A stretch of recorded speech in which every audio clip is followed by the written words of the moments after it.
Hey everybody, it's Gootz, and I'm here with Andrew Lee, and we are doing. I shouldn't start by scratching my fucking tit. We are doing the Wednesday Night Wars, AEW versus NXT. What do you want to say something, Andrew? You made a No, I was just going like that. number one show. Listen, guys, PayPal for Christy. Yeah. Okay, you'll be able to show it. Okay, disgrace. Listen, guys, I know a lot of other, like, these wrestling podcasts, they have, like, fancy setups, and, like, they have, like, their background. They have, like, a bunch of wrestling figures, and they have a big microphone, like, they're fucking announcing the news. And I'm sitting in my chair, and Andrew Lee is sitting in where are you? What's that behind you? Like a fucking coffee maker? It's all this junk, yeah. Okay, great. Look, we didn't know this was going to go on this long, right, Andrew? We thought we would be doing this for, like, a month. No, I knew this was going to go on for a while. Okay, great. Well, you could have told me, so I could have a nicer background. We will I eventually. didn't think we were going to do this for this long. I thought we would have given up after like 3 weeks. I don't give up. What else are we going to do? Well, I thought, like, what was going to happen was, like, one day you were going to call me and be like, dude, I can't fucking do this. I just can't fucking There were times, but now I want to, I want to beat, because I see these no talent shitheads like JD from New York. He has like over 100,000 views and all this shit. We got to beat these guys because we're better than them. So we're going to get a better background. I'm going to get a better, more professional looking background eventually. Okay. What about you? No. No, you just always going to be in a closet. All right. Look, it's not the background that matters. These guys can sit there with their fancy cameras and their backgrounds. They're fucking losers. I'm a winner. I don't have time to make a fucking nice background and nice fucking, I don't know. It's not about the background. It's about the reviews. That's right. So here we go. Another long night of wrestling. Wednesday night feels like it's like 5 days long, even when the shows are good. Because this week, I think both shows were actually pretty good. I thought NXT was better. What do you think? I also thought NXT was better. And yes. I'll go over exactly why. So we're going to review NXT first, guys, and then AEW. So if you just want to hear AEW review, jump ahead. But now we're going to go into NXT. All right, NXT comes to us not live once again. This time we got Mauro Ranallo, Beth Phoenix, and no more Byron Saxton. It's who's Tom the other Phillips. guy? Tom Phillips. I thought it was Byron Saxton the whole night. No, he was last week, and I guess they just were like, Byron, you're not cutting it. Get out of there. And they put Tom Phillips back probably like, I can't get a fucking word in with this idiot going, give me the Thatcher. He did have one cool moment that night. But the NXT opens up with the 3-way cruiserweight match. This is Drake Maverick, Jake Atlas versus Kushida. Winner of this is going to face the winner of the B bracket, El Hijo del Fantasma, to become the interim cruiserweight champion. This was a very fun match. There was this one great moment where I think Kushida, he hits like O'Connor roll and he hits a German suplex cover at the same time. Finish was amazing. Did you see the finish where? Yeah, with the arm. Yeah, that was good. Yeah, top turnbuckle. Jake Gallus and Kushida like pulls him down into a cross arm breaker.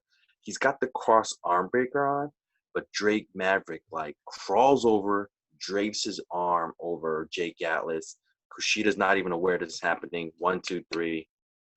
Drake Maverick, who was fired, is now moving on into the finals of the Cruiserweight tournament. He originally was supposed to have 3 matches. This is now, match number 4, and he's going into match number 5. What did you think about this, and what do you think this means? I like it if he wins the belt and they rehire him. If he just loses next week and he goes away, this was a waste of time. Why even have him in this fucking tournament? I think it's just cruel to keep him in this tournament. Then if I would have just replaced him with Oni Baloney or something. I just wouldn't have had him in this if this is all you're gonna do to him.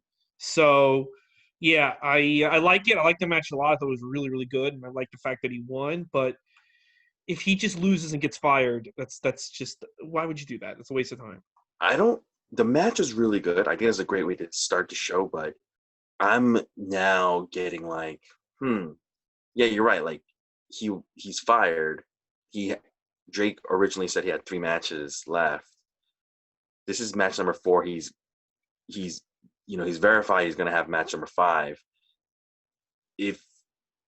If they're hiring him back, it's still fucking mean.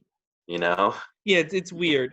It would Yeah. be the equivalent of like Eric Rowan got fired, but they were like, you know what, you can be in the Money in the Bank match, and then he wins the Money in the Bank, and they just keep him on the show. He tries to cash in, and he loses, and like, all right, now you're fired. We just thought it'd be Yeah. kind of funny. Like, hey, we were ripping you the whole time. Yeah, yeah. I know you cried, but It would be like just fire me and put somebody else in that position. yeah. It's like, hey, we're just joking. Hey, you took it like a bitch, by the way. Yeah, Yeah, I mean, but the typical. match, I like the match, and I like where this is going. Hopefully, because here's the deal: all this will be shit if he loses. If he Mhm. loses to El Fantasma, Fantasma, all this will be a waste of fucking time. So hopefully he wins. I really think there's a good chance they might put it on Drake Good. because Phantasma's like too new. He's just Yeah. like too new, you know? And Drake would be a good story, Yeah, that would be a great but you have to actually rehire him. You can't just have him have the belt, then have him lose it, then fire him. You got to give him a new contract. we're talking WWE. But I mean, like, here's the deal with Drake. Let's say like Drake Maverick comes to the arena. I don't know, whenever they're filming next week. Like you're gonna lose. Can he just be like, "Well, you already fired me. I'm just gonna go home. Why would I do that? That's stupid. I'm just gonna go home. Goodbye." I mean, I feel like What are you gonna do? Like fire me again? Like you're never gonna rehire me and make me the champion of the Universal Champion. So either I win or I'm not gonna come in. What's the point? no, but I think they are gonna like what you said. I feel like can totally happen where he wins the title, and then like somebody just challenges him right away and he loses the title, and that's it. His story is done. Because I feel like they will do something like that. I know, but There that would was just be stupid. I this is wouldn't. same. If I was him, I wouldn't do it because they've already told him if you're already fired from your job, right? You like, let's say your boss tells you you're fired, right? Mhm. And then like, but we want you to come in like an idiot for next 3 weeks. You'd be like, no, I'm just gonna. Are you gonna No, rehire me? I feel like Jake Maverick is the guy who wouldn't do that though. I would. I I would would too, because but I what am I don't gonna think lose? Like, and plus, like, if I don't show up for that match to lose to El Fantasma, and like Cody Rhodes signs me to AEW, I could be like they're playing. I could cut up like they were gonna play with my emotions. I'd rather be with a company that cares for people. Unless you have COVID, they don't give a shit about you. But that's nobody besides the can't point. because he's probably under that 90-day clause. Well, I mean, I would just wait it out there. I don't know. I would if you're if you're fired, they can't really hold you to your contract because you're fired. But if he's under the 90-day clause, it's not like you're really, even though you're fired, you're not really fired because you can't work for anybody else. You have to wait, and they're I still know, but paying. like he's still fired. Fired is fired. Like, Yeah, why go but in? well, here's the thing though. You and we would be like, no, fuck you, you know. But But it wouldn't hold up in court because he's an independent contractor. don't you think when you look at someone like Jake Maverick and He's he pussy. I agree. not a maybe not like a pussy, but he's such a dreamer, you know, and that Yeah, like he thinks like if I just do this, even though I don't have a contract, maybe. they'll I turn around wouldn't. and give me a job back. Like I feel like he's a dreamer, and he'll I just would. be I would be like, I want the belt and I want a new contract. Otherwise, I'm not going to come in. if they were like, um, you win the belt, but we just want you to lose it like next week, and I'm not under contract, I would be like, okay, win the And then belt, just and then just go not away. show up, Yeah. not show up to lose the belt, yeah, and I would just Look, I hold. get like he probably thinks like they're going to rehire me if I play the good soldier, but like they're never going to. Well, that's what I mean. If I you think he's a if he like kind of screwed them and then went to another company and got over, that's when Vince would take him seriously. If he just does this, Vince will never like he'll be rehired as like the new R-Truth or something. Like he'll be But that's what I running mean. around. I think he's like a dreamer in the fact that he thinks like if I just act like a good soldier, No, even though this is kind of demeaning, I'm going to get my job no, back. And it's like, I wouldn't go in and lose. I would be like, no, I'm either winning the belt or I'm not going to go in. You just give it to him by forfeit. That's all. I'll give it or have Kushi wrestle. either way, this makes it very interesting to watch next week. Because, Yes. it's very Yeah, interesting. it's good. Yeah. All right, let's keep going. You know what's not interesting? What? They're Garganos. Oh, that was They fucking were atrocious. they were up next. And I mean, they're cutting a promo as they're going to the ring for the matchup. I don't even remember what they're saying, but Johnny Gargano was like, "I used to be a nobody," and Still look where I nobody. am now. So he wants to give future nobodies an opportunity. So this is well, that's what this is. This is a Mhm. jobber. This is a squash match. We get Adrian Alanis, who's supposedly from Evolve Wrestling. It's a squash. Gargano wins where the Gargano escape. As soon as this match is over, on the screen, big screen, we get Keith Lee and Mia Yim in an apartment spoofing their Garganos, where they do the, what do you call it, the flashlight in the face when they're Mhm. talking evil. Keith Lee's not into this. He thinks it's stupid.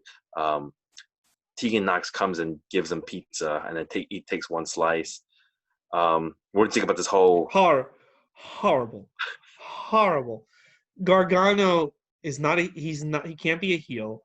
He is atrocious. And not only is he horrible, Keith Lee and Mia Yim were horrible, making fun of them in that weird kitchen. This did no one any favors. This was probably the worst. One of the worst. There was something on AEW that was pretty fucking bad, but this was one of the worst things I've seen. Johnny Gargano, God, he is. He's ruining his career with this character that he's doing. It's horrible. It's not him at all, and so is his stupid wife. I do like that Keith Lee and Mia Yim did this thing where they're making fun of their I know, but they Gargano. weren't funny either. They were kind of Yeah, I like that they're trying it. It's just that WWE is so bad at comedy. I don't know how to yeah. explain it, but they're just really bad at comedy. And Um, Keith Lee wasn't just he came. He didn't come across good on this, and neither did like Mia I Yim.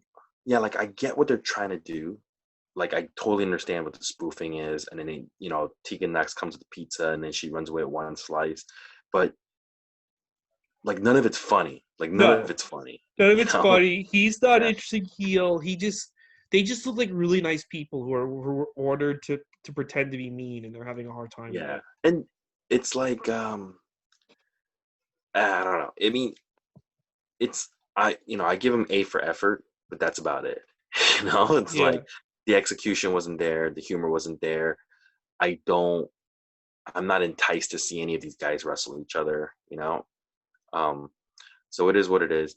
You know what else is like really bad was this next promo that happened. Drake Maverick's giving a promo.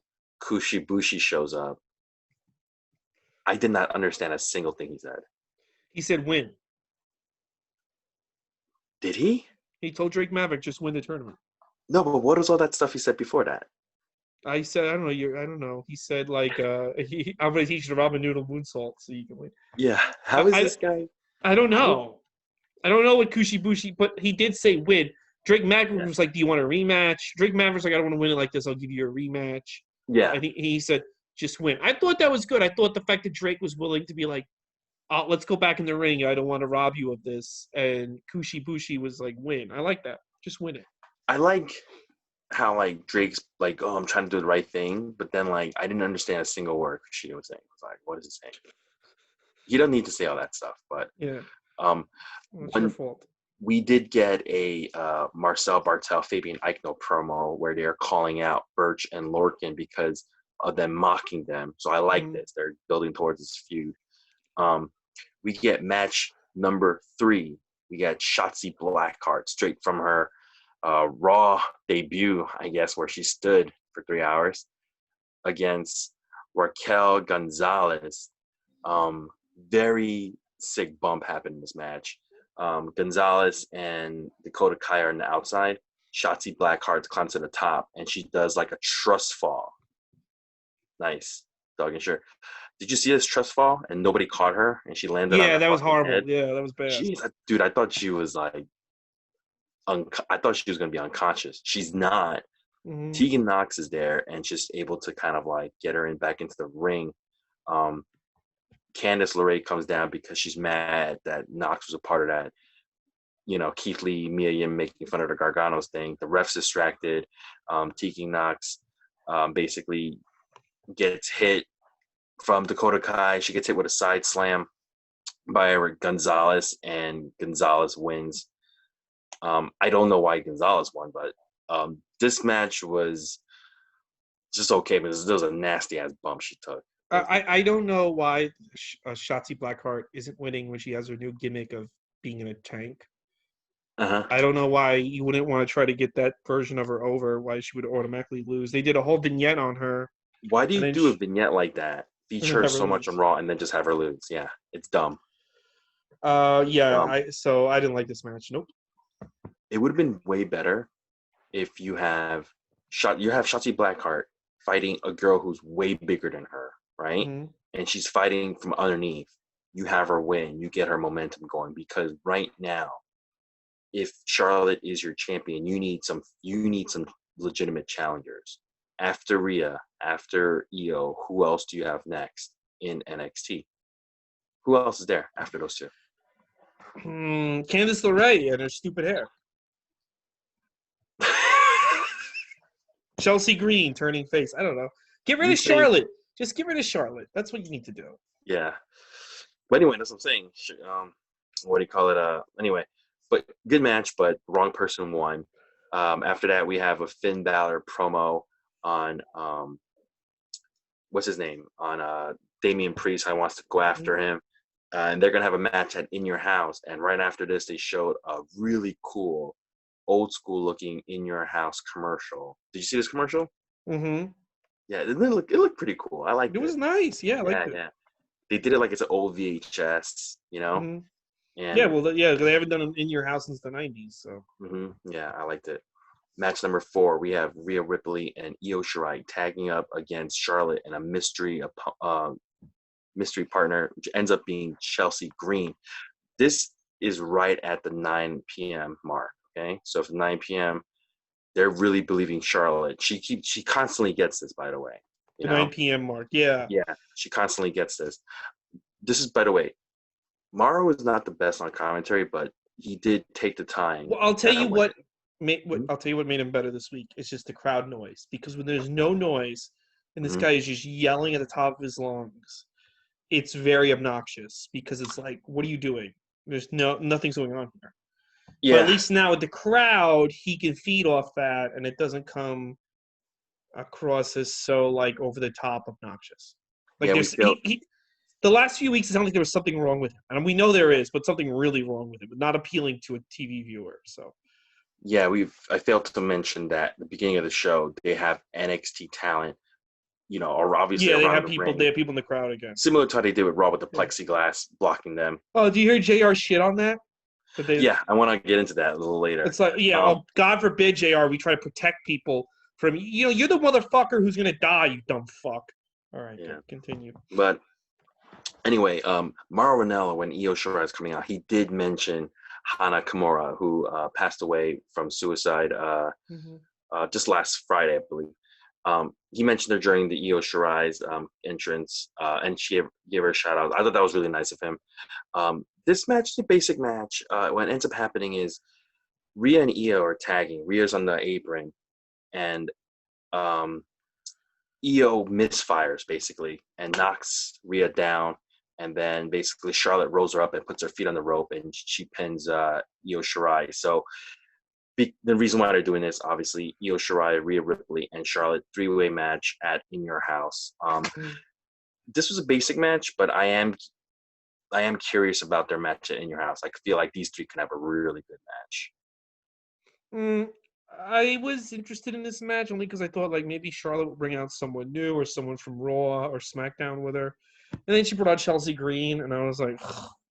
And then it was just like another shitty Charlotte match. So yeah, it was okay, but I don't know. I didn't like it. I mean, I like that Robert Stone I character, like him but too. I Do you think don't. he's a people think it's a rib on Tony Khan? What do you think? Who said that it's a rib on Tony Khan? A few people on the internet, like social media.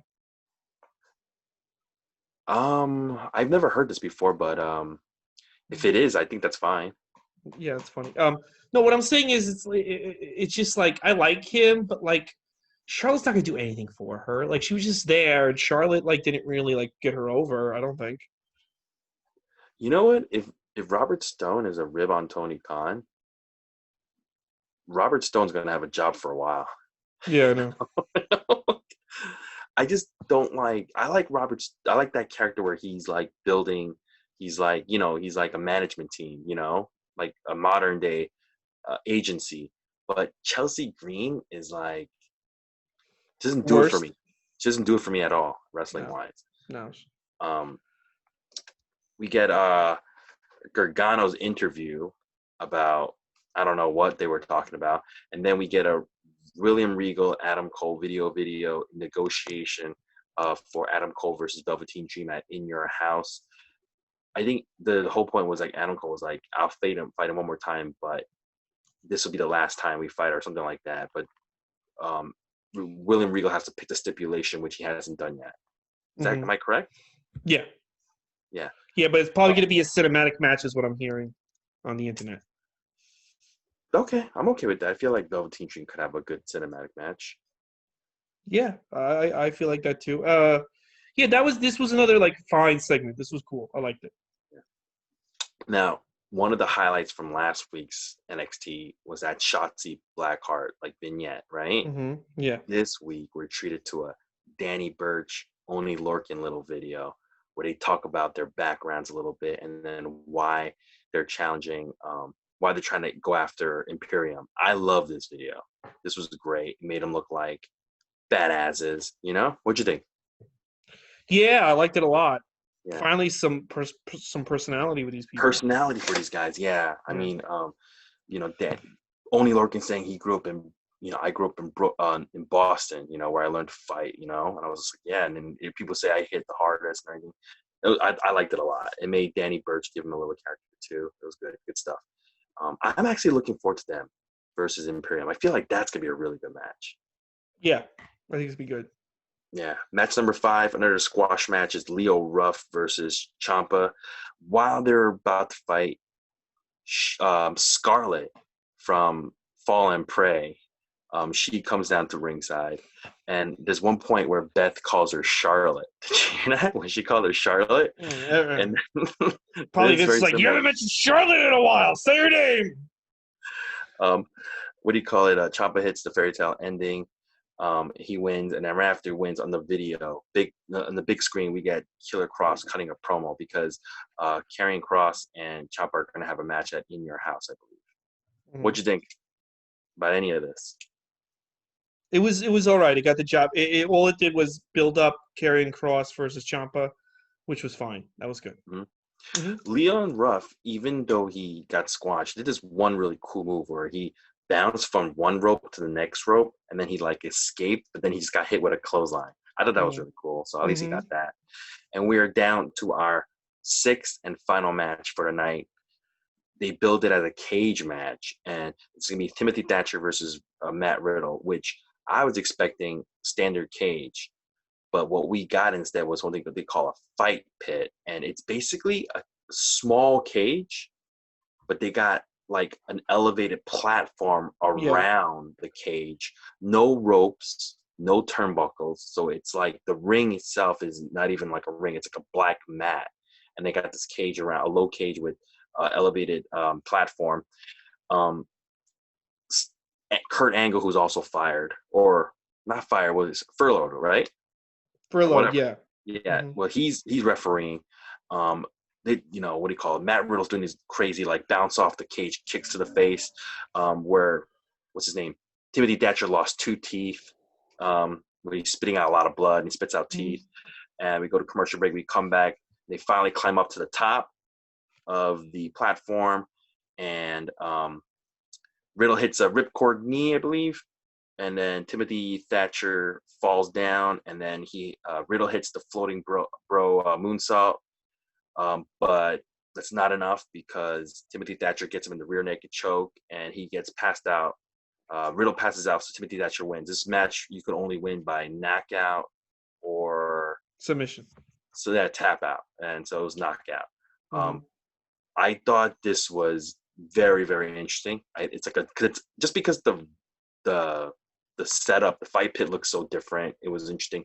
Wasn't the best match in the world, but it was a very fun main event. I like this. What'd you think? I liked it a lot. I thought this fight pit is an interesting looking cage. I think that you could have more matches like this.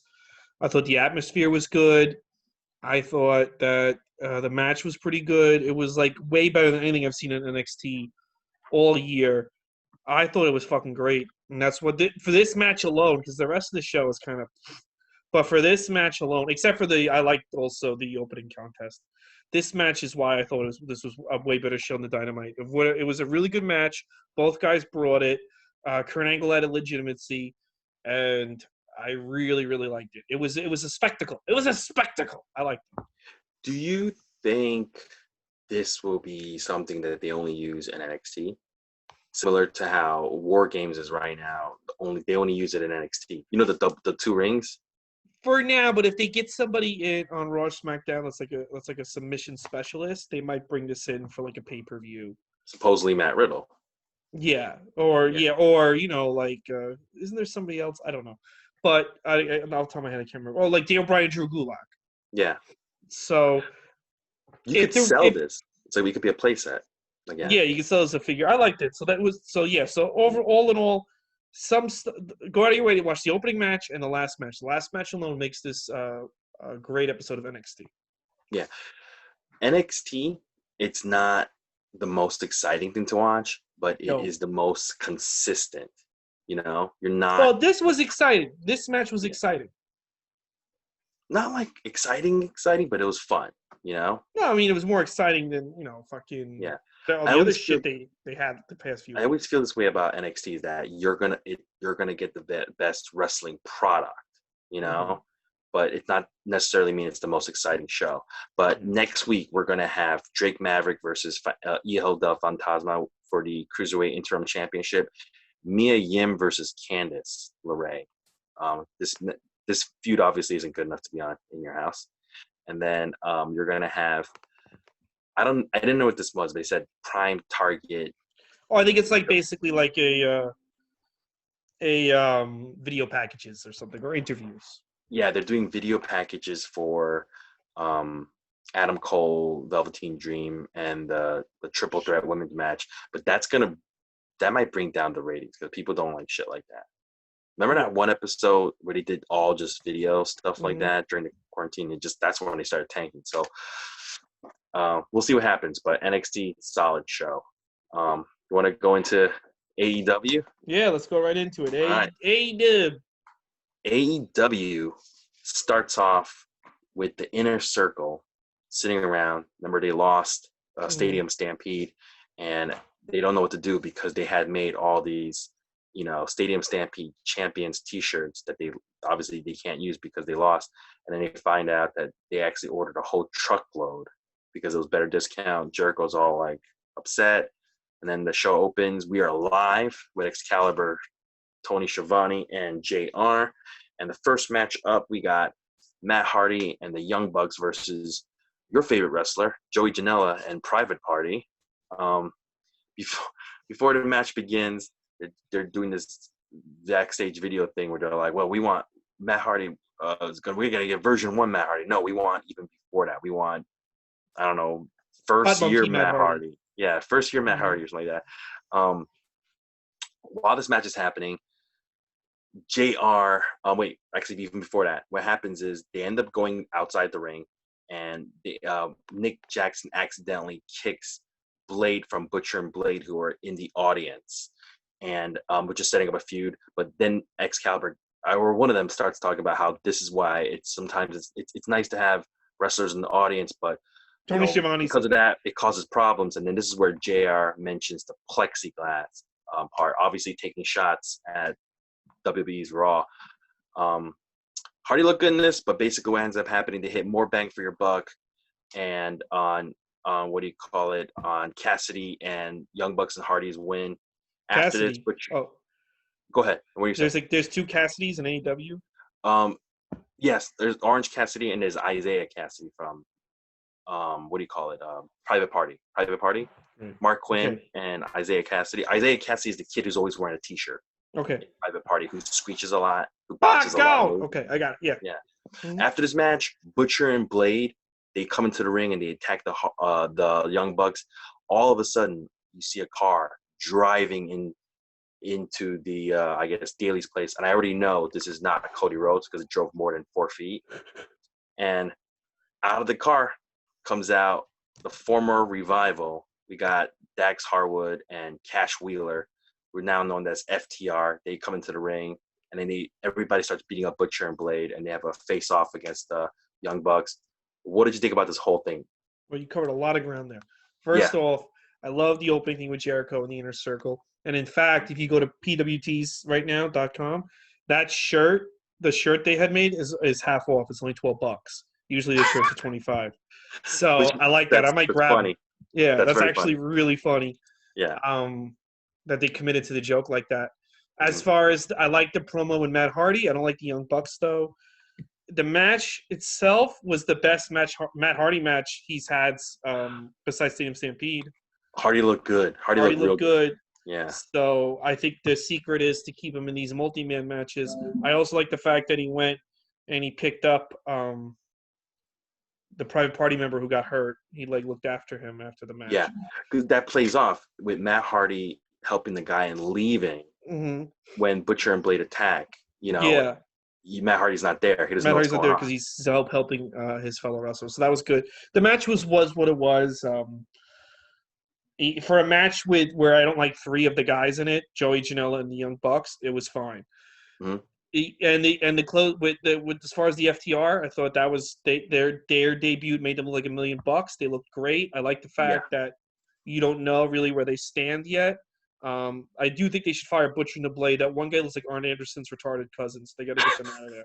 I like Butcher and Blade. I don't like him at all. But by the way, Scott Dawson shaved his mustache. He's now. I didn't like that part. That's the only part I didn't like. No, you like his sexy mustache? Is that what it is? I liked it. He's now was it Dax Harwood? I think I think Cash Wheeler and Dax Harwood are horrible names. By the way, I think they're horrible names. They should get different. I would have done anything different. Cash Wheeler is close to Dash Wilder, though. That's why Dash Wilder also sucked. I like Dash Wilder. I don't like Dash Wilder. What Dash? Who's a grown man known as Dash? Like, they should just get manly names, all right? Like, let's fuck Cash Wheeler. They sound like fucking like those are they're stupid names. Even Scott Dawson was a stupid name. They're stupid names. I mean, that's the one thing. These guys don't know how to name themselves. But I like FTR. That's a good name. They should just call them Dummy. I don't know. Call them something. Call them they should get some more Southern names. I don't know. You know what name I think they should change it to? One name. It should be Plexiglass. That should be his name. But here's the deal with the plexiglass. Yeah. You know what? That's done to protect the wrestlers, to protect the crowd. You instead you want to have like Matt Hardy bleed all over people and bleed all over children or whatever the fuck you do. Remember when Matt Hardy? That's on you. This company, I just wish. This is what I wish because they make these little snide comments and stuff in all their videos at AEW. I just wish that Tony Khan would come out into the ring and be like, "Listen, I don't believe in coronavirus. I don't think it's real. Cody doesn't think it's real. JR thinks it's bullshit. This is bullshit." I wish he would just fucking say that because it's clear they don't like that. It's clear from all little snide remarks they don't think this is actually a thing to worry about, AEW. I agree. I don't think they think this is real. No, I at this point, and with even like JR, the plexiglass. Oh, sorry, JR. Sorry they're trying to do. Sorry that Vince took 3 seconds to try to take the modicum of effort to protect his talent. Everyone bitches and moans about Vince McMahon doesn't care about any of the wrestlers, but the company puts a fucking plexiglass, which by the way they're gonna do in the comedy clubs. Governors is putting a plexiglass around the stage. Sorry that they're following fucking health regulations and they're not just allowing everyone to just do whatever the fuck they want and go get drunk with a 70-year-old man at a fucking bar on a Monday afternoon. This show, by the way, this whole show, it's proof that they don't think this is fucking real. And I think that's a fucking bad. I think it's a bad example to set. It's a bit. Well, here's the deal. I still don't understand how, and I think I do understand because I'll never forget when I was a kid. I would buy the black and white wrestling magazines, and in them they would always take shots at Hulk Hogan and the WWF, the black and white wrestling magazines. Mm-hmm. And I'm like, and I wouldn't understand. I'm like, why do they not like WWF? Like WWF, like, they would tell you how great NWA is and USWA and AWA. These black and white magazines, remember those? The After Mags? Yeah. This is like, I don't know how, I stopped reading them like in the 90s, but in the late, when I was like when I was 7 or 8, they would tell you how fucking great these shows are. Meanwhile, you couldn't find these shows. You had to stay up till 5 a.m. to see NWA in New York City. But And I realized they are so nervous that Vince is going to take the competition out. They don't want Vince to succeed. They want these other guys to succeed, so they have 5 or 6 companies to draw from. Because with only one company to draw from, they're not going to be able to sell their magazines. And I think that's exactly Dave Meltzer needs AEW to succeed, because then it means more newsletters. It means more people are going to click on his stupid articles, you know? So he's not going to criticize them unless they do something completely insane, like hire Vince Russo. I was very surprised by the lack of criticism that AEW got for this show last night, especially there's more things you think they should see, because exactly. Okay, but I'm surprised they haven't the lack of criticism they've gotten for months now. If you don't think that there is a bias for AEW, right? Then you're delusional. You're just as delusional as Kenny Omega saying that their women's division is great. You're delusional. You're delusional. Yeah, but here's the problem with that. It's okay to have the bias like a year ago. It's not, but it is. But now it's like, you know, and let's take the angles and matches. Put that to the side. Let's put that to the side. This company doesn't think Corona's real. This company thinks it's a joke. And if they're wrong and someone fucking dies of Corona on their watch, it's going to be a really bad thing for not just AEW. It's not like they're going to be like, AEW is a bunch of fucking idiots, and WWE and Impact and Ring of Honor can do whatever the fuck they want. It's going to be bad for everybody. You know, it's going to be bad for everybody. And this company constantly makes snide comments and little things to let you know this isn't a thing to worry about. And I'm tired of it. I really want AEW to succeed. I'm all for them.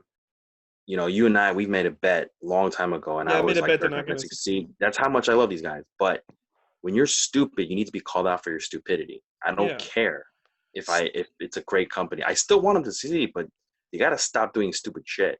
But Jim Ross making that snide comment, I don't care if it was fed to him or not. That says to me, because he was getting wasted at a bar with Tony on Monday, that says to me, you don't take this shit seriously. And it doesn't matter. You can put on the best wrestling show on the fucking planet. You can have 8-star matches. I think if you're not taking it seriously, you're going to die. I think some of these snide comments are coming because JR maybe is a little bitter because, you know, for a long time, you know, Junior treated him like shit and he never said anything because he always wanted a job. Now he doesn't need to ever go back. That's true. Why, but they make snide comment. My thing is you shit on Vince for not protecting wrestlers, which is valid, but I don't think you should be shitting on Vince for trying to protect the wrestlers. Yeah. I think that's fucking now you're just an asshole. You can shit on Junior all you want. We do it. I don't think there's anything wrong with that. But when you're shitting off something like people trying to protect themselves, I think that's stupid. Yeah, that's stupid. And he hasn't really done much protecting anybody, but he took one security measure and you're gonna make fun of it like it's late. Get the fuck out of here. You know what? I'm not gonna, you know, everyone's like, this is what's gonna happen. This is what's gonna happen because the hospitals are just as busy. That my friend who's a nurse, the hospitals in fucking New York are busier now than they were in March and April. But we've all moved on to other things. We're not talking about this. This is what's gonna fucking happen. I'll tell you exactly what's gonna fucking happen. What? Just tell us. Is that Jim Ross or Tony Schiavone or fucking Jake the Snake or Arn Anderson is going to get this and fucking croak, and everyone on fucking social media is going to be like, it's such a shame. This is so tragic. And Dave Meltzer's going to downplay the fact, and I'm not going to cry. Am I going to miss one of these guys? Yes, I'm going to miss Jake the Snake. I love him. But I'm not going to cry because you all decided that this wasn't something to take seriously. You wanted to play games with your lives. Well, go ahead, you know? Once again, that's going to be on them. But everyone should still go out of their way and watch this opening match. This was a great opening match, and you get to see Revival make their debuts. It's awesome. But everyone's going to sit on all these fucking AEW people like, it's not even that big of a deal. They're going to sit on the fucking Twitter all day long and cry crocodile tears when one of these old fucking guys croaks. And it's like, all right. Go ahead. You should have called out AEW on this shit months ago, but you didn't. All right, let's move on. We got match number 2. We got Jon Moxley, champion, coming in, sitting in with the commentary team. We get Brian Cage making his singles match debut with Taz in his corner against Lee Johnson. This is basically a squash. he hits the drill claw finisher of his, which is basically like Mhm. he holds him up the vertical suplex and he drops you down in a power driver. It looks sick. He hits it. During this match, they showed QT in the audience with Allie, which I love That was good. because this is building from that storyline from AEW Dark. Before you watch AEW Dynamite, watch Dark first. You'll understand things a lot more if you watch Dark first. Taz cuts a promo to John Moxley sitting a commentary, basically giving Brian Cage his old catchphrase, win if you can, survive if he lets you. What you think about this? Yeah, I like this a lot. I like Brian Cage. I like Taz with him. The only thing is, I liked John Moxley on commentary, but here's the problem. He's not a loose cannon. He's just basically like a regular guy on commentary. And I don't know. Like, I just wish they would drop this guy's crazy thing. I'd rather they transition. And I think this is what Vince was trying to go with him. And Moxley was like, no, I'm crazy. I think Vince was trying to be like, he's weird and not like dangerous. He's just a weird guy. Because that's what he is, basically. He's just like he's kind of like off. Yeah. When I met him, and he's off. And that would be more interesting. He's more like a Kramer than fucking Stone Cold Steve Austin. But they keep trying to, and I think Moxley, they keep trying to make him like, oh no, this guy's Stone Cold. But he's kind of just sitting there doing commentaries like, oh yeah, I'll be interesting to fight Brian Cage.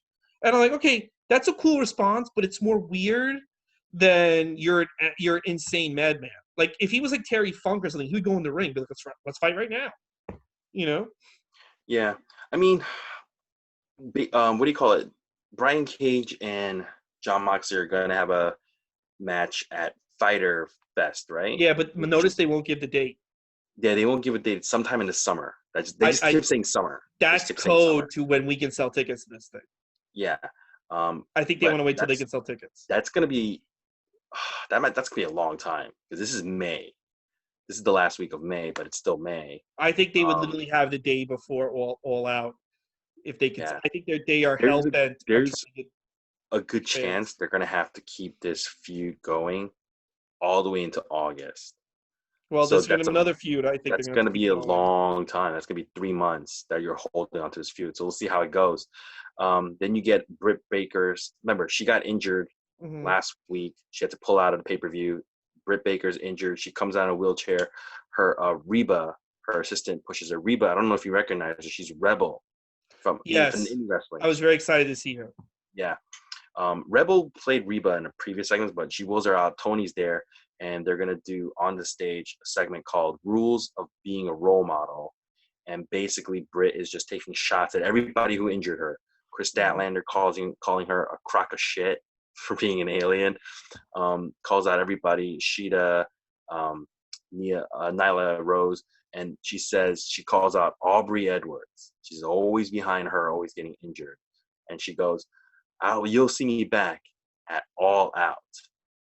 So I'm not really sure what the time frame of that is. That's the beginning of September. Okay. So she's out for the summer. She's out for the summer. Okay. So did you like this? I thought it was fun. It was fun. I liked it a lot. I like. Here's the thing. She should be a manager. She shouldn't be a wrestler. Britt Baker is so much fun as a heel, and I'm hoping a great manager. I'm hoping over time she becomes like a really good wrestler. I don't think it's gonna happen because she has flashes of good. She's got flashes of greatness, like her finisher. I wish she would just flash people. But her match with Sheeta was really good. She's got flashes of good. She could get good. Just give her time. But we've given her almost a year. She hasn't done it yet. Dude, she's gotten better. She's gotten better. Okay. Here's my thing, though. They got to find a way for these people to get better, not on live TV on TNT. Because she got injured last week really badly because they don't know what they're doing, half these people. So that injury, by the way, that wasn't – it's not her fault, No, it's not her. It's the other people's fault. But I'm just saying, like, they've got to – they can't have Nyla Rose and this one out there slipping and sliding in the ring. Like, you got to, like – I know there's no indies right now, but if you're pushing someone who's green and there's no way for them to get practice matches during the week, like, because there's no house shows, there's no you've got to keep them off TV because they're going to – are you going to just hurt each other? Then Yeah. Well, anyway, But I think I was good. get well soon. Get well soon, Britt. They need you back. Okay, so you need to get well soon. Even if she doesn't get well soon, she could be a manager, and it's fine. Yeah. Then we get our first commercial for their new AEW action figures. Well, this was actually at the pay-per-view as well, this commercial. Yeah. You missed so it. anyway, I forgot to mention my birthday is coming up. If anybody is looking for any ideas of what to get me, just maybe watch the show. We get Alex. I'm not talking to you. I'm just talking about our general audience. Yeah. We got Marvez interviewing Inner Circle, and as they're about to get interviewed, Orange Cassidy just kind of walks in the background, which fucks up the whole interview. And Jericho's a little mad that he did that, and then he goes, "Yeah, we'll see him later." We get match number 3, Christy Janes from Brazil. Her gimmick is just, I'm Brazilian. I'm sexy. I'm Brazilian. I have the Brazilian flag By on the way, my did they mention that Brazil is like now the epicenter, or they didn't mention that? No, they didn't mention that. They didn't mention because it doesn't exist. Okay. Yeah. Christy Janes versus Hikaru Shida. I was expecting a squash. This really wasn't. Christy Janes, she is. They did give background on her, where JR gave her like almost a whole life story, how like she grew up with a single mom who raised 4 kids and became a doctor as well, and blah blah. But this girl, she doesn't really wrestle that much. She dances a lot, and I get it. It's your gimmick. You're Brazilian. You love to dance, but it's a shitty gimmick. Sheeta beats her with a Falcon Arrow. What'd you think about this, or any of the stuff I just talked about? The action figures, or the action figures are action figures. It's fine. I like this match. I like this chick. This match was good. I like this match. You like Christy Janes? Yeah. You like this match? Yeah. What? All their women have no talent. At least this one's nice to look at. Okay, except for Hari Kabari. What's her name? Champ. Hari Kabari. We call Hari Kabari. I don't know what the hell her name. What's her name? Hikaru Shida. Hana. Oh, that's the one who passed away. Hikaru Shida. Hikaru Pikaru. Like there you go. I don't know her. I can't remember her fucking. She's good. This girl was okay. Good, but what they should have done was just have her come out and just fucking dominate this person. Instead, they should have. But Christy Jane's like, "Hey, Sheeta, come on, dance," and then Sheeta tries to dance, and then this girl like supposed to kick her in the leg, misses her kick, and Sheeta's like selling. She got kicked in the legs and tripping. I'm like, what the fuck is going on here? And Christy Jane like would hit Sheeta and then dance in between, like not focusing on the match. And you would think Sheeta, who is the veteran, who is the best female wrestler in your division, in your company, would just take advantage of somebody goofing around. And instead, Sheeta would just keep getting her ass kicked. I'm like, what the fuck is going on? This is your champion. This is a girl. Chrissy Jane's the first time in this company. Are you signing her? If you're signing her, they sign her. This is the problem with AEW since the beginning. Like, this is why people were criticizing Kenny Omega a few weeks ago. If you're not going to sign these people, why are you giving them so much offense on the national TV show? This girl, I like this girl. I like her look. She should be on the show, and you should get rid of some of these women who don't know what they're doing. But let's say you're not going to sign her on the show. Why did she get offense? Why did what's-his-name get offense on Kenny Omega? It doesn't make these people look like stars. It just. I think it doesn't have to be a squash. I'm against squash matches. I'm not asking it to be a squash, but this woman just won the title. She's struggling against. Sheeta should have been the dominant one, and this girl should have been like fighting for her life. But instead, they reversed it, and it was like Sheeta like getting her butt kicked by this girl who's not even taking it seriously because she's dancing every once in a while. And it made Sheeta look like a fucking idiot. That's why I'm like. No, well, I agree with you, but I still like the match because at least this girl has somewhat elite. I don't know. I don't know. The women's division is so bad. Whenever you see something interesting, you're like, yes. Why is Rebel not wrestling? She's better than fucking Happy. I know. Why is Rebel not wrestling? Because she's been there, dude. Here's the thing. Why did they not sign Priscilla Kelly? She's Darby Allin's wife, I think, and I don't think she's under contract with anybody else. She was there a few times. She wrestled for them a few times. I don't know why she's not signed. I don't know why fucking Big Swole is not wrestling. Is she injured? I don't know why. She's always in the crowd. Yeah, why is Allie not wrestling?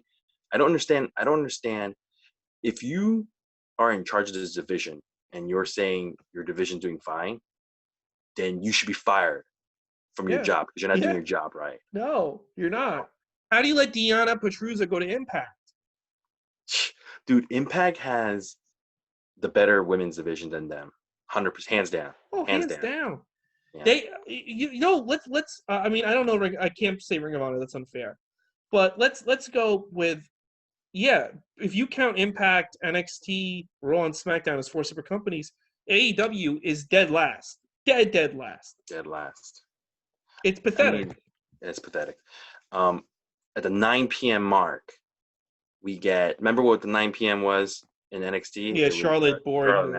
9 p.m. It's Cody in the ring with Tony Schiavone, and he gives a promo. Takes a little. His favorite quarterback is Tom Brady. Takes a little shot at Connecticut, saying he's probably never going to be allowed back in Connecticut. Mentions how he's half Cuban, I guess. I didn't realize he was half Cuban. Yeah, his mother. And then he's now the TNT champion, and he says, I am going to defend this championship every week, obviously, but this week. That was stupid. I was like, every week, yeah, but not this week. Not today. I like the promo though. He said a lot of cool things, but interesting. Did you like it? Yeah. It's fine. Match number 4, you and me, our favorite tag team, Kip Sabian, Jimmy Havoc versus Scorpio Sky and Frankie Kazarian representing SCU. I believe they were saying the winner of this match. Yes, gets a tag match next week. Yes, gets a tag match next week. Kip Sabian and Jimmy Havoc, they changed up the eye poke a little bit. This time they did a catapult into the eye poke, which was fantastic. Penelope Ford, the match ends when Penelope SCU is about to do their SCU later finisher. Penelope Ford holds Frankie Kazarian's leg. They don't get it off, and then basically Kip Sabian and Jimmy Havoc hit their dropkick Michinoku finisher on Scorpio Sky. They win. Good match. This tag team is fucking rocking and rolling. I personally would like to see them with a tag team name or a name under for a finisher or something like that, just to kind of make it more official. But this is very good. They're getting there. Yeah, this match is very, very good. Here's what I'm telling you they have to do next week. They have to have these guys win the belts next week. You got to get the belts off Hangman Page and Kenny Omega, because the tag division, if Hangman Page has been on the show, these guys don't get along. It's a joke. You've got to get especially now you have the FTR and the Young Bucks. You've got to get the belt on a real team, and I think this is a great team to get it on. I agree, because it's time for Kenny Omega to become the Kenny Omega that he's supposed to be. Yes, that's the other thing. It's enough is enough. Enough of this bullshit. If you watch Stadium Stampede, Hangman Page is probably the most entertaining guy they have on the entire roster. He's barely doing anything right now. And he's barely doing anything. You are now getting to the point where you're making the same mistakes that you claim the other company is doing. Yeah. You're not utilizing your talent well. Here's the thing. They need to get titles off of them. It's over. They need to. Kenny Omega, best wrestler on the planet, right? Kenny Omega now needs to seize the main events and be the cleaner and the ace of this company. Yes. And be the main events now consistently. No more. I love the Stadium Stampede. Meltzer wants to masturbate to this fucking guy. No more games. No more bullshit. Be the fucking ace and steal the show every week. Kenny Omega needs to go back to being like a fucking badass heel. Yeah. And just be like, don't get me wrong. I enjoyed them as a tag team. They had one of the best tag team matches I've seen for the year against Dave Meltzer gave it 97 stars. Yeah. I gave it 86 Gootz, bro. I gave it 86 Gootz. No Gootz. Yeah. No Gootz. It was 0 Gootz. It was the best match I've seen for the year so far. No, it's no Stadium Stampede. I'll tell you that much. But actually, maybe that one tops it. But it now, like, it gets over. Let's move on. Let's really. You sold us this company on Kenny Omega, and it's weird to me that they're booking Kenny Omega so weirdly, and he's booking this himself. And I get the story. The storyline was Kenny Omega had doubt. That Mhm. storyline needs to go away. They defeated the Inner Circle. He needs to stop having doubts, and he needs to be himself. The only way they're going to get to that storyline is getting Saban and Havoc to beat them next week. Yeah. And Kip Sabian and Enough Jimmy fucking Havoc, around. if they are the tag, you have a heel tag team, and you have all these good guy tag teams going after them. Just fucking perfect. Yeah, and we've yet really to see Kenny Omega be the Kenny Omega we're told that he was. Exactly. The Kenny Omega that the fucking internet nerds were like creaming their pants over for like 3 years straight. We haven't seen that guy on the AEW show. This is the equivalent of like hiring. They're actually treating him like they treated Bret Hart in 1998 in WCW. The only difference is Bret Hart wasn't one of the fucking executives of the fucking company. It is time to make this guy the ace. You know what they should do is just like have him beat the crap out of John Moxley, just out of nowhere, and you know what I would do? Just be like, I didn't forget what you did to me. You know what? Honestly, you know what I would do? You know what I would do right now? What? This match coming up, I would have Omega turn on Paige and beat the shit out of him and turn heel, because everybody thinks Paige is going to turn heel. Yeah, you could do that. I'd be like, I'm tired of your fucking bullshit. I'm tired of your games. You're holding me back. I'm tired of the elite. I am Kenny Omega, and I won. I won the Stadium Stampede. Not any of you. It was because of me, because I take fucking risks. Mm-hmm. You know, and Kenny Omega needs to be a heel anyway, so I would be all for that. Yeah. Speaking of heels, we get MJF cutting a promo with Wardlow in the back, and he says that he's going to double his chances because it's going to be Wardlow and him both in there, and if we're the last two, Wardlow's going to just like let him win. And Wardlow was trying to interrupt, and MJF snaps at him, but then he goes, I'm just kidding. And then we get the Battle Royale, which is going to be the last match of the night, 5th match of the night. Keeping track of score, NXT had 6 matches. These guys had 5. Winner of this Battle Royal gets a shot at a TNT Championship next week, which is Cody. Mm-hmm. Basically, you got everybody in this match. Even Billy Gunn, who you can't call Billy Gunn anymore. I think he lost the right to the Billy Gunn. He's just Billy now. Before everybody's already in the ring, Orange Cassidy's coming, and he gets jumped by basically Santana and Ortiz. And you think he's, not in the match, but you get Luther eliminated first, then Sonny Kiss, then Colt Cabana. Then after Colt Cabana gets eliminated, he's all annoyed. Somebody hands him a Dark Order pamphlet. I don't know if you saw, but today they had the Dark Order guys. Yeah, so that, they're still doing this shit. Yeah. The fuck out of here. It's over. Colt Cabana didn't throw away the pamphlet. He kept it. This part kind of bothered me. So Peter Avalon, the librarian, and Brandon Cutler are feuding because they're trying to they both don't want to be the worst. Yeah, we talked about this on Tuesday, yeah. Yeah. They were going at it at the Battle Royal, in the Battle Royal in the picture in picture. So you couldn't hear what was going on, but they were fighting on the apron, holding on with one hand, punching each other, and they both knocked both of themselves out of the Battle Royale. And when they came back from picture in picture, they didn't even mention any of this. I just felt bad. But I get it. They're the low on the totem pole. But JR could put a line like, if you saw in picture, Avalon and that other guy eliminate themselves. Like, all you have to do is say one line. Like, that's a WWE move. Yeah. Like I said, that was the one thing I didn't like about this Battle Royale. I was like, man, like, that's an interesting storyline. That's more interesting than watching Colt Cabana fucking get a Dark Order pamphlet, you know? Yeah. But whatever. That could have been done picture in picture, but whatever. Then you get Christopher Daniels knocked out. Or not done at all.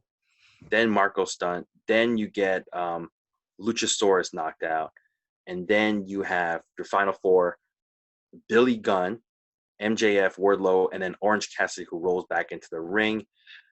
Billy Gunn gets eliminated. Then MJF gets eliminated. Then Wardlow. And then Orange Cassidy. Oops, sorry, I forgot. Jungle Boy wins the whole thing. I forgot. The final 4 were MJF, Wardlow, Orange Cassidy, and Jungle Boy. Jungle Boy eliminates Orange Cassidy, wins it. It's going to be Jungle Boy and Cody next week, TNT title. Did you like this Battle Royal?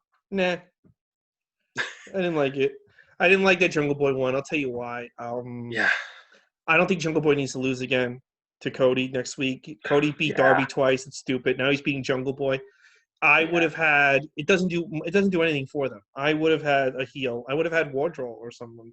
Wardlow would have been great. I would have had Wardlow win, Mm-hmm. and then somehow MJF kind of causes him to lose by Yes. accident, and then But also it'd be great because Cody now can get his hands on MJF through Wardlow. Mm-hmm. So I don't want to see. Why am I going to see Jungle Boy lose to Cody again when I think that Jungle Boy is more of an upside long term than Cody? They keep trying to push Jungle Boy, but they keep pushing him in just like random matches with really no storyline. He'll win an opportunity to lose. That's all he does. Yeah. He's won the opportunity to lose next week. Yeah, there's no storylines for him. You need to give him a storyline. But I don't know if they don't trust him to speak. I have no idea, but they don't give him any storylines. He's got a good story. His dad was Luke Perry. He's got a good story. Yeah, dude, he should be. He would be like the best heel. He just, he just brings it up every time and every the guy's promo. Dead. If his dad was alive, that would be a funny storyline. Yeah. It'd be, to me, I think it'd be really funny if he'd be like, it's like, so what do you think about Cody? When my dad was filming 90210, he once told me. Like, just bring it up every single time. Or Jericho goes to Jungle Boy. You can't find one way to beat me. Actually, Jericho, I know 90210 ways to beat you. Yeah. I don't know. It'd be kind of funny. All right, we're down to our last segment. Bunch of cheerleaders are out. Right, they're doing picture-in-picture. You see a whole bunch of cheerleaders and guys playing drums during this picture-in-picture because they're going to have a inner circle pep rally, to get their spirits back up from losing.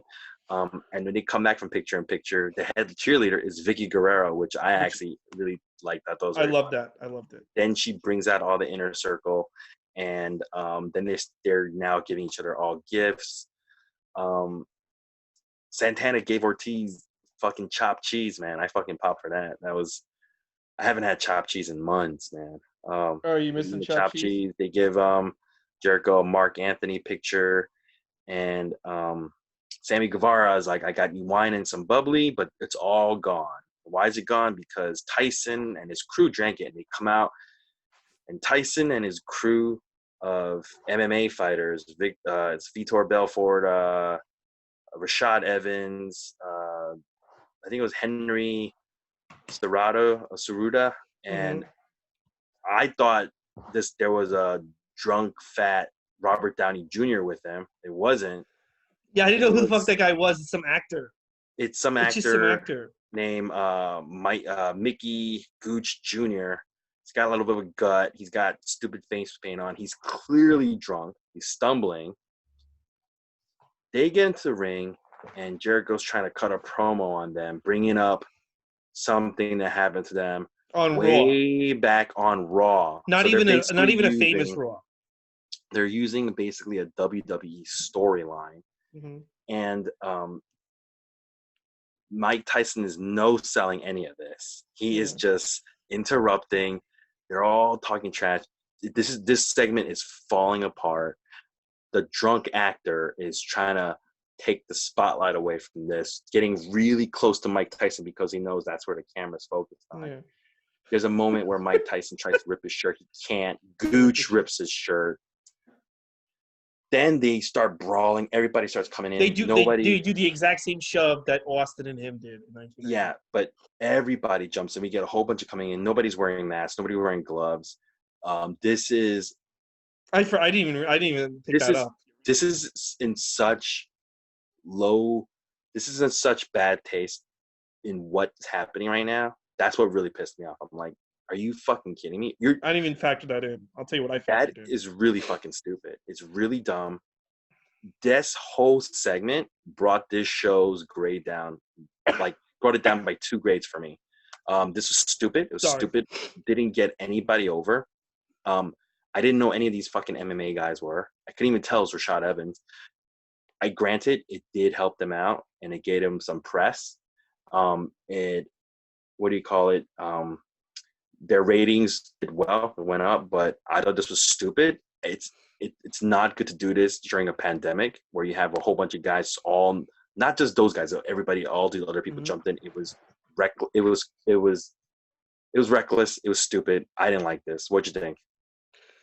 Well, first of all, and I'll tell you this: before Mike Tyson came out, when it was just the Inner Circle, I thought this was the second greatest thing AEW had ever done. I thought it was funny. Even like Sammy Guevara giving them like best dad jokes trophy and being like, "Oh, there's a pandemic. I can't get much." That was like a funny way to make fun of the pandemic without shitting on it. You know what I mean? Mm-hmm. Like I really like. But the fact that I love this segment so much is why I fucking hated it when Mike Tyson came out. First of all, people used to give WCW shit for following up on WWE storylines. Okay, when WCW did that, when Hulk Hogan and Warrior, that was a match that was famous. They're still airing that fucking match on 205 Live. So why would you not pick up that storyline? Or when it's him and Macho Man, literally, everyone loved Hogan and Macho Man. The WrestleMania 5 was one of the biggest match of 1989. So it makes sense you're picking up from that fucking storyline.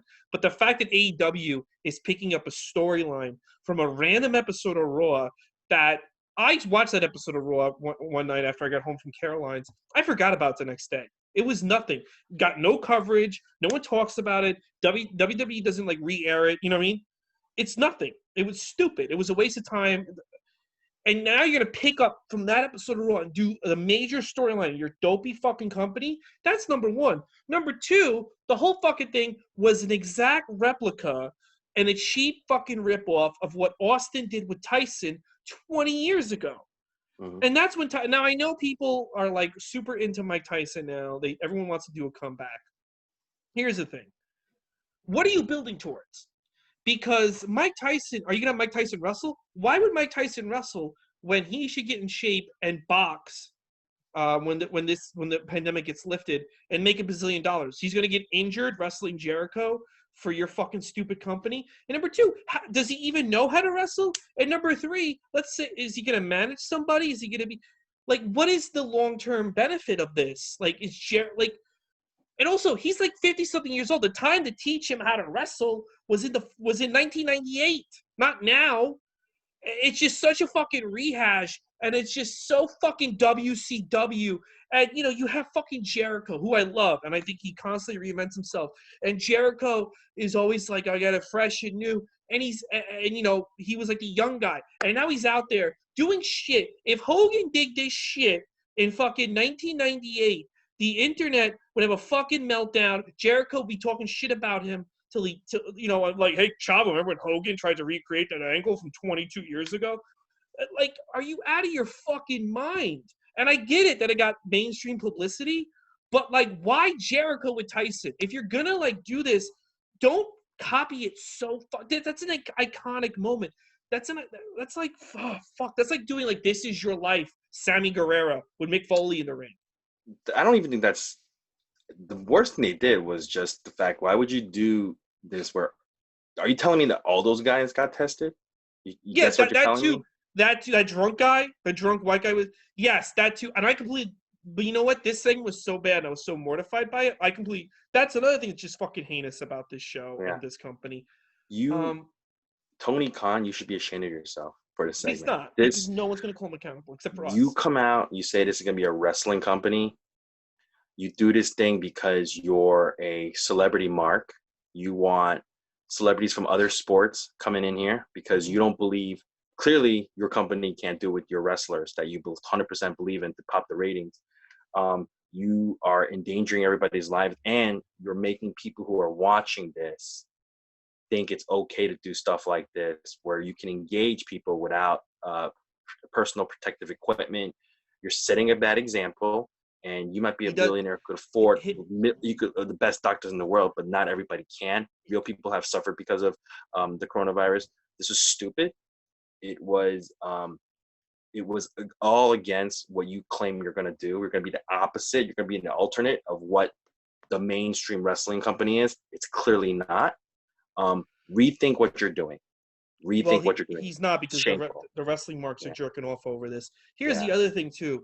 It's like, look, if this was LeBron, I would say it's worth the risk, because LeBron is a modern day. He's a celebrity now. But this is just so. No, it's Mike not. Tyson's old. Nothing is worth the risk. No, they Nothing shouldn't is have. worth I'm saying like doing this angle.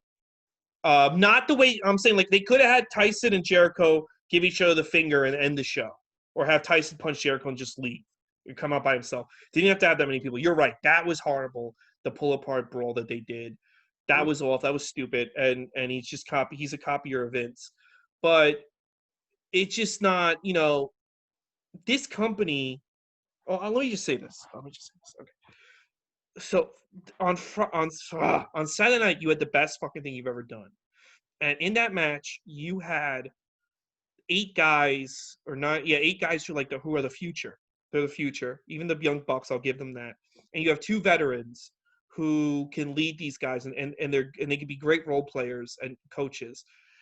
And instead of focusing on that future, which is what the fans want, which is why everybody believes in AEW and why everyone jerks off over them on Twitter, you fucking now dig up a 22-year-old angle, and you're putting it with a fucking 49-year-old Jericho, and you're endangering everyone in the process, everyone in your company, because everyone in your company was on top of each other like a fucking orgy. So, people want the future in this fucking company. They don't want rehash shit. And the rehash shit's only get you so far. Meltzer won't say it. Wade Keller won't say it. None of these guys will say it. And I guarantee you, if any of them says, "You guys don't talk about it," I know what I'm talking about. You have fucked yourself. You keep fucking yourself. I'm gonna be proven right, and Andrew Lee's gonna be proven wrong, because you're gonna be out of fucking business. You do this dumb shit. Yeah, stupid. It's really sad because the best show of the week so far is AEW Dark. Yeah, that was a great show. But NXT was way better than Dynamite this week. They just can't help themselves by being Vince Light. They can't help themselves. Yeah. None of these companies can, though. Impact would used to be on a roll. They would do something like Vince McMahon Jr. Light. WCW, the only company that never gave in to that, and it was ECW. They never tried to be Vince McMahon Light. They just were their own weird thing. Yeah. Well, anyway, that was our reviews. Yeah. So you seem angry. Right.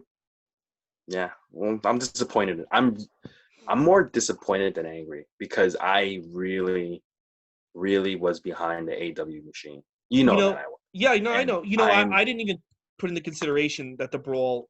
I kind of tuned out with the brawl happened. But you're right. Yeah. I'm just really disappointed in them, because I really want there to be an alternate than WWE. There needs to be. Wrestlers need better everything. Better everything they need. Way people treat them, by the way they get their finances. Everything needs to be done better, and that's why we really need AEW to succeed. But they won't if they keep doing bullshit like this. Where they're trying to be WWE Light. You can't do that, man. That's what TNA did. I mean, technically it's still around, but come on, Yeah. But anyway, SmackDown tomorrow, right? SmackDown 205 Live in NXT UK. Andrew Lee's gonna go cry over. I am. I'm gonna cry. All right. Tony Khan. You're more upset than I am. Dude, I'm just disappointed. I'm very disappointed. I'm just very disappointed in a company I really believe in. It's like. Dude, I knew. I gotta be real with you. I knew from the first Double or Nothing they were gonna be WWE Light, and nobody wanted to. Everyone keeps pretending that they're not. They are. They don't know any other way besides WWE. If this show was just made a little bit more like Nitro or ECW, it would be the best show on TV. I know they can do it. Yeah. They're not doing it. Yeah, you might be right. They probably are WWE Light. I mean. No, they are. I knew it from the camera angles during the first Double or Nothing, and I'm like, everyone's full of shit. Everyone is just pretending. This is not a real alternative. But whatever. Yeah, I'm disappointed. Okay. Tomorrow night, SmackDown. Be prepared to be disappointed some more. Okay, bye. Yeah.